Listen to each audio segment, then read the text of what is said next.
Setelah dua pemain mengumumkan berpisah, kini satu pemain lagi dipastikan tidak akan berseragam PSM Makassar musim depan. Tim berjuluk pasukan Ramang ini tampaknya benar-benar melakukan perombakan besar-besaran di skuadnya untuk musim depan. Setelah resmi melepas Dalen Doke dan Vivi Asrizal, PSM kini harus kembali kehilangan gelandang tangguhnya yakni Brian Cesar. Melalui postingan di akun Instagram pribadinya, Brian Cesar memperlihatkan perjalanan karirnya selama berseragam PSM.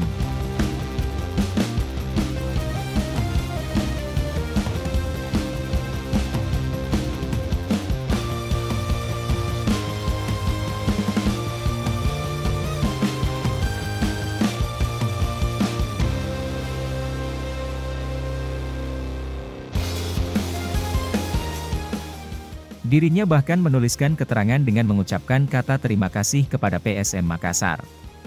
Bersama PSM Makassar di musim lalu, Brian Cesar diketahui kesulitan untuk mendapatkan menit bermain. Ia kalah bersaing dengan gelandang-gelandang lain seperti Akbar Tanjung, M. Arfan dan Ananda Raihan.